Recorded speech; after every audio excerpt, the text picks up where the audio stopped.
안녕하세요, 여러분. 디딤 영상 15번째 시간입니다. 오늘은 디딤 영상 15번째 시간일 뿐만 아니라 확률과 통계 전체 교과서에서 통계를 처음으로 배우는 날이에요. 그래서 한번 신중하게 용어부터 잘 정리해보고 가도록 합시다. 오늘 제목은요, 확률 변수와 확률 분포예요. 이 두 가지 개념에 대해서 잘 이해하셔야 하고요. 그래서 그걸 이해하기에 돕는 생각 열기를 조금 정리하고 가도록 하겠습니다. 지금 어떤 시행을 하고 있냐면, 한 개의 동전을 두 번 던지는 시행을 하고 있어요. 이때 동전의 앞면을 보통 헤드의 약자를 써서 H, 뒷면을 테일의 약자를 써서 T라고 하는 거 기억하시죠? 그러면 우리가 이미 알고 있는 표본 공간부터 한번 구해 보도록 할 겁니다. 천천히 해볼게요. 자, 여러분 이미 하실 줄 알 텐데요. 한 개의 동전을 두 번 던졌을 때 나올 수 있는 건 앞, 앞, 그 다음에 앞, 뒤, 뒤, 앞, 뒤, 뒤. 이렇게 네 가지 경우가 있겠죠. 그러면 이때 앞면이 나오는 횟수를 X라고 하면요. 얘는 앞면이 두 번 나왔고, 얘랑 얘는 앞면이 한 번 나왔고, 얘는 앞면이 안 나왔죠. 그래서 이 x가 가질 수 있는 값이 0부터 2까지 있겠구나 라는 걸 알 수 있습니다. 그러면 표본 공간을 어떻게 써볼 거냐면 지금 나온 대로 그대로 이렇게 한번 써보도록 하겠습니다. 그다음에 x의 값은 우리가 이미 알고 있듯이 2부터 0까지 가능하니까 이렇게 쓰고요. 그다음부터는 이 대응 관계를 한번 표현해 볼 건데요. 생각해 볼게요. HH는 앞면이 두 개 나오는 거니까 2로 대응하면 되는 거고, HT랑 TH는 이렇게 1로 대응하면 되는 거고, TT는 0으로 대응하면 되는 거죠. 그럼 여러분 벌써 눈치채셨는지 모르겠는데, 여기 표본 공간에 있는 각각의 원소들은 x의 값과 정확히 한 개씩 대응을 하고 있죠. 자, 뭐가 떠오르세요? 맞아요. 여러분, 고등학교 1학년 때 함수의 개념 배웠던 거 기억하시죠? 정의역의 각각의 원소에 대응되는 값이 이렇게 한 개씩만 있을 때 우리는 그 관계를 함수라고 불렀었죠. 여기는 그럼 함수가 맞아요? 네, 맞습니다. 정리 한 번만 하고 갈게요. 자, 교과서에서도 지금 동일한 방식으로 설명을 하고 있고요. 이때 x는 0, 1, 2 중에 하나의 값을 갖는 함수이다 라고 주장하고 있어요. 이렇게 어떤 시행에서 표본 공간의 각 원소에 하나의 실수가 대응되는 함수를 우리는 오늘부터 확률 변수라고 부를 거래요. 선생님, 좀 전에는 함수라면서요. 네, 맞아요. 함수인데 오늘부터 여기서 용어를 확률 변수라는 이름으로 이 특별한 함수를 부르기로 약속하겠다는 거예요. 확률 변수는 보통 영어 알파벳 대문자 x, y, z 등으로 나타내고 확률 변수가 가질 수 있는 값을 보통 소문자 x, y, z, x1, x2, x3 이런 식으로 나타낸다고 하네요.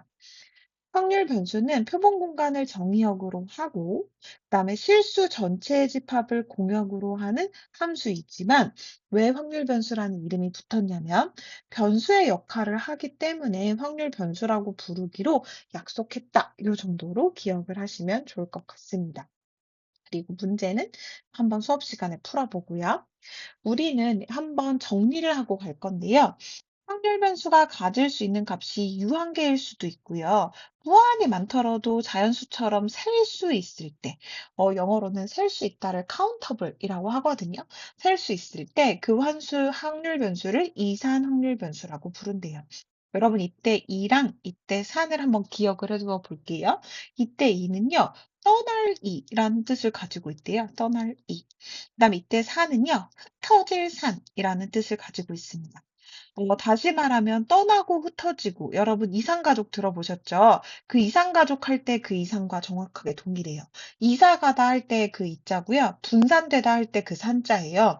그래서 이산이라는 말을 들으면 여러분 한 개씩 뚝뚝 끊어지면서 떨어져 있는 이런 모습을 앞으로 상상하시면 좋겠습니다. 이게 그림 이미지로 가지고 있는 게 되게 좋은 것 같아요. 그리고 어떤 범위 안에 속하는 모든 실수값을 다 가지는 확률 변수를 연속 확률 변수라고 부른대요. 모든 값을 다 가질 수 있는 게 연속이구나. 그에 반해 한 개씩 뚝뚝 떨어지는 것을 이산이라고 부르는구나. 라고 기억하시면 좋을 것 같아요. 한 단계 더 나가서 보고, 그 다음에 여기 이제 1번으로 다시 돌아오도록 하겠습니다. 자, 쌤이 좀 전에 뭐라고 했냐면 이산 확률 변수는 뚝뚝 떨어진 거라고 했어요. 다시 말하면 이산 확률 변수 x가 어떤 값 x를 가질 확률을 기호로 이렇게 나타낸다면 특정한 값 요 값을 가질 확률만 딱 구해보겠다는 뜻이에요. 이때 이산 확률 변수 x가 가질 수 있는 모든 값 x1부터 xn에 대하여 각각의 대응되는 확률 p1부터 pn을 이런 식으로 쓰면요. 이걸 확률 질량함수라고 부른대요. 여러분 무슨 말인지 잘 모르겠죠? 자, 여기 한번 정리를 해보고 가면 걸 좋을 것 같은데 아까 우리 했던 동전 던지기 기억나세요? 한 개의 동전을 두 번 던지는 시행에서 앞면이 나오는 횟수를 x라고 하면 x는 확률 변수이고요. x가 가질 수 있는 값은 0, 1, 2이므로 정확하게 이산 확률 변수예요. 이때 x가 각 값을 가질 확률을 이렇게 쓸 수 있어요. 이유는 아시죠? 서로 다른 총 4가지 경우 중에서 앞면이 하나도 안 나오는 것은 1개, 즉 4분의 1. 그 다음에 앞면이 1개 나오는 경우는 4분의 2, 2개. 그리고 앞면이 2개 나오는 것도 1가지, 4가지 중에 1가지니까 각각의 확률은 이렇게 되고요. 이거를 표로 나타내면 이렇게 되는구나 라고 생각하시면 좋을 것 같습니다. 그리고 표로도 나타낼 수 있고 그래프로도 나타낼 수 있어서 이게 표고 이게 그래프잖아요. 물론 이산 확률 변수니까 0일 때의 확률, 1일 때의 확률, 2일 때의 확률을 절대 연결하지 않고 이렇게 뚝뚝 떨어지게 그리는 게 맞습니다. 2, 3이잖아요. 그렇죠? 그래서 2가지 방법이 모두 가능한데 일반적으로는 표 형태로 훨씬 더 많이 쓴다라는 걸 알고 계시면 좋을 것 같아요. 선생님, 그러면 확률 질량 함수는 뭔가요? 확률 질량 함수는 각각을 이렇게 확률에 대응되게 나타낸 요거 자체를 확률 질량 함수라고 불러요.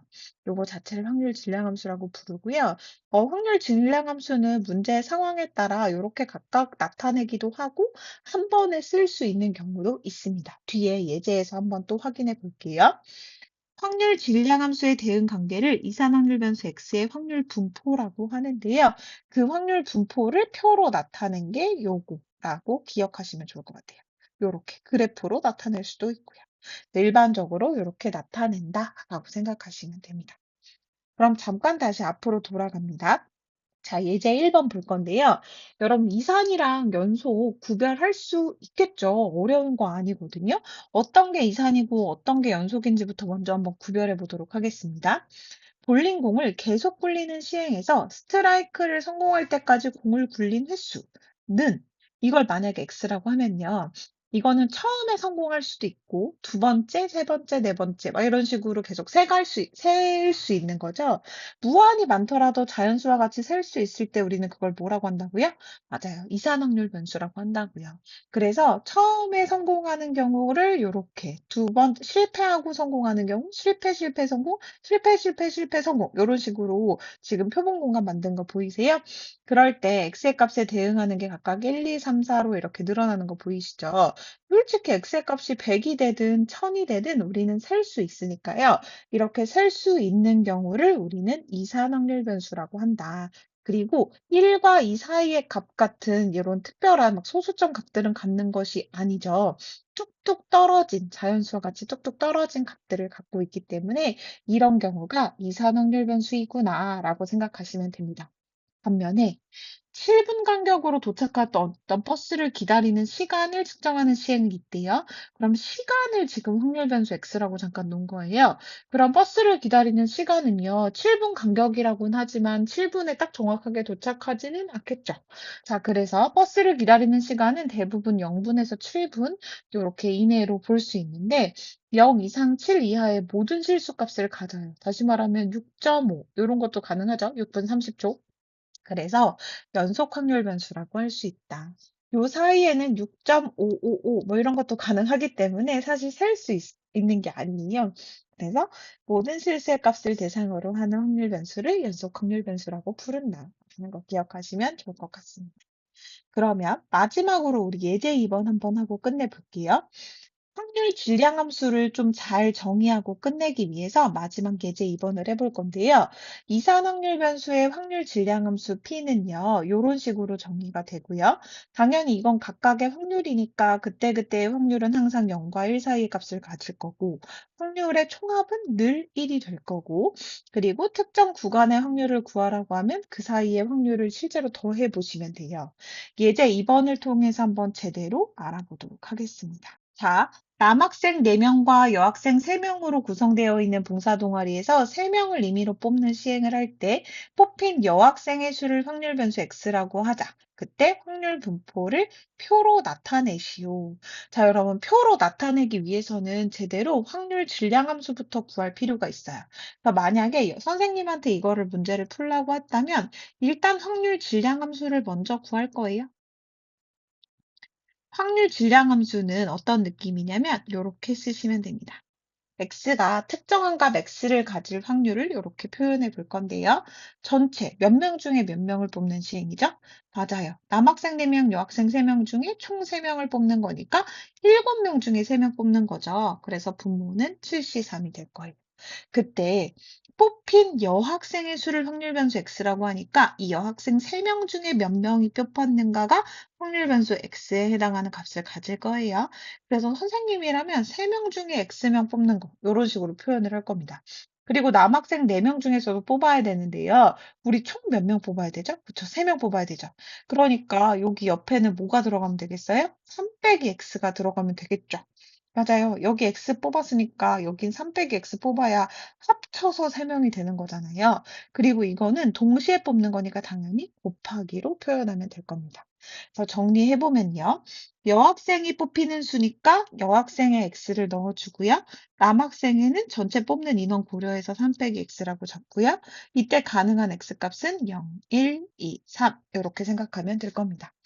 그럼 여러분은 지금부터 무엇을 하면 되냐? x에 0부터 넣어가면서 계산을 하시면 돼요. x 0은요. 7C 3분의 4C 3 곱하기 3C 0 이렇게 되는 거죠. 자, 그럼 아시겠지만 3C 0은 얼마예요? 1이죠. 4C 3은 얼마예요? 4예요. 그럼 7C 3만 제대로 계산해 오면 될 텐데 7C 3은 7, 6, 5. 7부터 거꾸로 3개를 3, 2, 1 이렇게 나누는 거니까 35네요. 그럼 이거 계산하면 35분의 4겠구나. 이런 식으로 계산하시면 됩니다. 그리고요. x가 1인 경우는 어떻게 계산해요? x가 1인 경우는 7c 3분의 4c2 곱하기 3c1 분모 7c3은 35인 거 동일할 거고요. 4c2는 6, 3c1은 3, 6, 3, 18 이렇게 계산하면 되겠네요. 그 다음에 x가 2인 경우는 어떻게 계산해요? 7c 3분의 4c 1 곱하기 3c2 그럼 분모 35 동일할 거고 요거 4, 요거 3, 4, 3, 12 이렇게 되겠네요. 다음 마지막으로 x가 3인 경우 연속으로 해보면 7c 3분의 4c 0 곱하기 3c 3 자, 4c 0은 1, 3c 3도 1 그러니까 35분의 1이 되겠네요. 자, 지금까지 구한 걸요. 표로 정리하면 어떤 느낌이 되는 거냐면요. 요렇게 정리를 할 겁니다. x가 가질 수 있는 값은요. 0이랑 1이랑 2랑 3이에요. 그 다음에 확률의 총합을 적는 칸을 줬고요.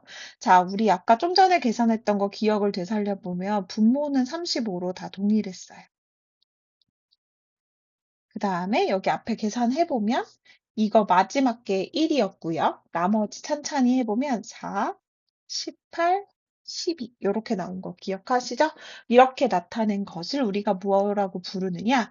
확률 분포표라고 부릅니다. 이게 확률 분포표예요. 표. 자, 그럼 여러분 이제 마지막으로 뭐 해야 되냐면 여학생이 2명 이상 뽑힐 확률을 구하래요. 여학생이 2명 이상 뽑힌다는 건 요거죠. 요거 2개. 그래서 이거 2개 그냥 더 하시면 돼요. 그래서 개념적으로는 어떤 거냐면 여학생이 2명 이상 뽑힐 확률은 P, X가 2보다 크거나 같은 거. 다시 말하면 X가 2인 경우랑 X가 3인 경우를 더하면 되겠네요. x가 2인 경우가 35분의 10이고 x가 3인 경우가 35분의 1이니까 35분의 13 이렇게 구하시면 됩니다. 자, 요 과정이요. 교과서에 요렇게 잘 나와 있으니까 여러분 한번 확인해 보시고 요거 확률 질량함수 구하는 거 그렇게 어렵지 않으니까 여러분 꼭 한번 확인해 보고 오세요. 수고하셨어요. 안녕.